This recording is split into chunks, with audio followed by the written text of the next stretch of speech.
Bismillahirrahmanirrahim. Assalamualaikum warahmatullahi wabarakatuh. Alhamdulillah wa syukurillah wa ni'matillah amma ba'du. Alhamdulillah, jumpa lagi anak-anakku yang soleh dan solehah yang dirahmati Allah. Pada pelajaran sirah kali ini Pak Ardi akan memberikan suatu materi atau sedikit materi berkenaan dengan kisah Utsman bin Affan, yaitu pada pelajaran pertama bisa kalian lihat di buku paketnya, yaitu halaman 29. Sebelum kita lanjutkan pada materi yang akan kita bahas pada kesempatan pagi hari ini, Pak Ardi ingin mengingatkan kepada kalian semua selalu menjaga 3M atau pesan ibu ya, 3M, yakni yang pertama adalah kalian selalu mencuci tangan ya setelah melakukan kegiatan dari luar rumah. Jadi selalu mencuci tangan, memakai sabun, dan tentunya di air yang mengalir ya. Itu selalu yang pertama adalah mencuci tangan. Yang kedua adalah selalu memakai masker. Nah, ketika kalian ingin keluar rumah, maka harus memakai masker ya untuk menjaga kesehatan kita. Dan yang ketiga adalah menjaga jarak. Nah, ini ya. Ketika kita keluar rumah, maka kita harus menjaga jarak dari orang lain. Insya Allah dengan ikhtiar kita, dengan 3M ini, Allah hindarkan kita dari virus yang bernama COVID-19.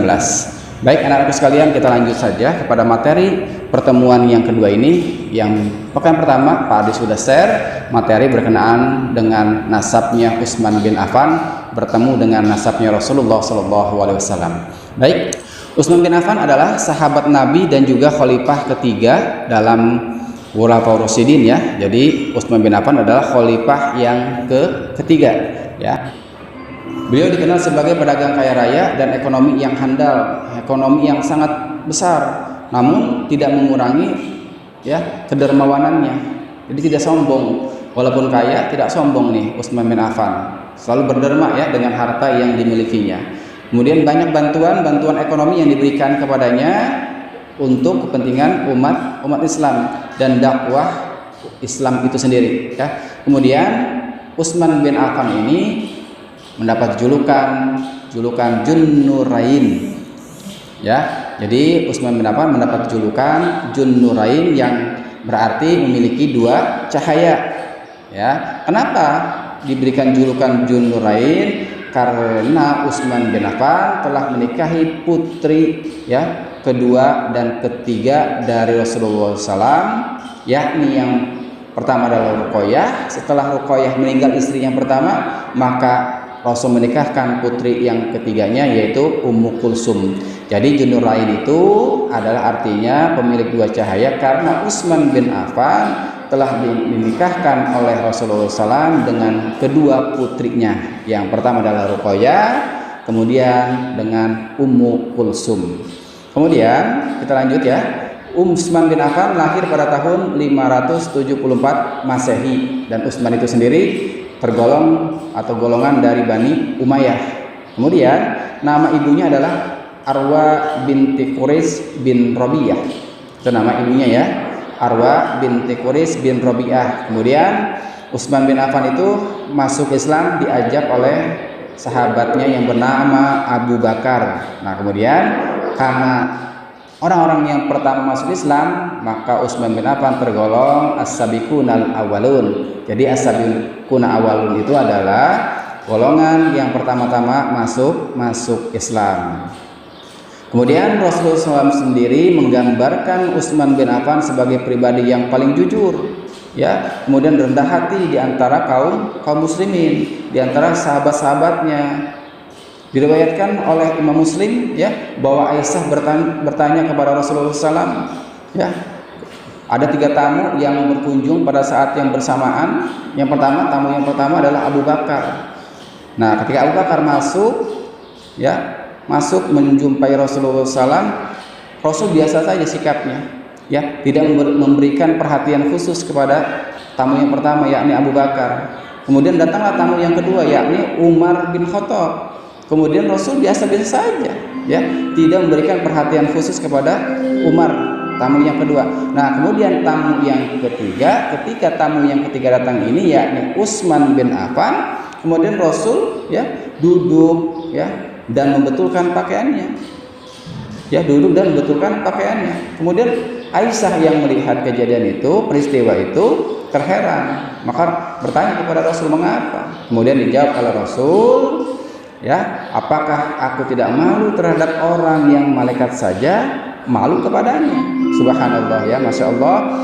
Kemudian kita lanjut, pada saat seruan hijrah pertama, ya, oleh Rasulullah SAW ke Habasyah karena meningkatnya tekanan kaum Quraisy terhadap umat Islam, Utsman bersama istri dan kaum muslimin lainnya memenuhi seruan tersebut, itu hijrah ke Habasyah hingga tekanan-tekanan kafir Quraisy reda.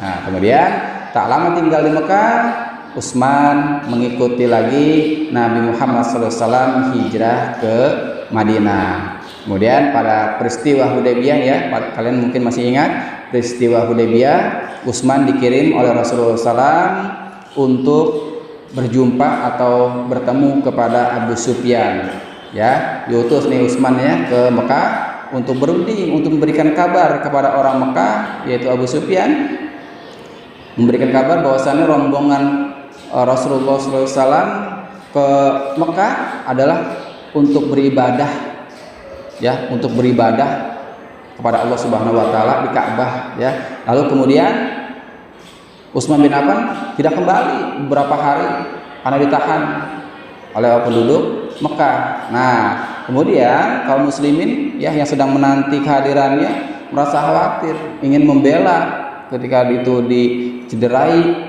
oleh orang kafir Quraisy, maka berbaiatlah kaum muslimin itu, ya, berbaiat, kemudian yang disebut dengan Baiatur Ridwan. Ya, baiat tersebut dinamakan dengan Baiatur Ridwan karena ingin membela Utsman bin Affan karena tidak kembali ketika diutus oleh Rasulullah SAW ke Mekah. Nah, kemudian kita lanjut, ya, pada saat perang Tabuk. Nah, ini kedermawanannya Utsman bin Affan, subhanallah, ya. Kepada saat perang Tabuk ini Utsman mendermakan 10.000 ekor onta, ya, 10.000 ekor onta didermakan. Bukan hanya itu saja, 70 ekor kuda pun Rasul Utsman bin Affan dermakan. Kemudian ditambah lagi 10.000 dirham. Subhanallah, ya, sangat luar biasa dermawannya Utsman bin Affan sehingga menyumbangkan hartanya, ya, berupa ekor unta, kuda, dan uang, ya, begitu banyak untuk keperluan perang Tabuk. Dan kemudian bukan hanya itu saja, ketika masa, ya, bukan hanya itu saja, ya, Utsman bin Affan pun membeli sebuah sumur yang airnya jernih yang dimiliki, ya, oleh orang Yahudi. Kemudian dibeli itu sumur tersebut karena untuk apa? Untuk kepentingan orang banyak. Jadi bukan untuk Utsman sendiri, jadi untuk kepentingan orang banyak, sehingga sumur itu dibeli karena airnya jernih, karena dibutuhkan oleh orang-orang Islam, seharga 35.000, ya, 35.000 dirham yang kira-kira pada saat itu adalah seharga 2,5 kilogram emas pada saat itu, ya. Nah, sangat luar biasa. Kemudian sumur itu beliau wakafkan untuk kepentingan rakyat umum. Subhanallah, ya. Ini adalah bukti kedermawanan, kesolehan sahabat Utsman bin Affan, saking mulianya sampai malaikat saja malu kepada Utsman bin Affan. Semoga kita dapat contoh ketauladanan Utsman bin Affan dalam kehidupan kita sehari-hari. Baik teman-teman, anak-anakku sekalian, materi pada hari ini Pak Ardi cukupkan sampai di sini. Kita lanjutkan pekan depan, dan untuk hari ini tidak ada tugas. Kalian cukup absen saja, ya, bahwasannya kalian sudah menyimak materi pada hari ini. Dan Pak Ardi ucapkan terima kasih kepada ayah dan bunda yang telah ikut serta dalam mensukseskan pelajaran online ini. Semoga ayah dan bunda mendapatkan keberkahan dari Allah Subhanahu wa taala, dan tentunya kalian selalu menjaga kesehatan. Tadi Bapak ingatkan 3M tadi, ya, dilaksanakan, dipraktekkan, dan semoga kita berdoa kepada Allah semoga COVID-19 ini hilang dari muka bumi ini sehingga kita bisa belajar lebih nyaman lagi. Oke, baik, kita akhiri saja pertemuan kali ini Bapak Ardi akhiri, billahi taufiq wal hidayah. Wassalamualaikum warahmatullahi wabarakatuh.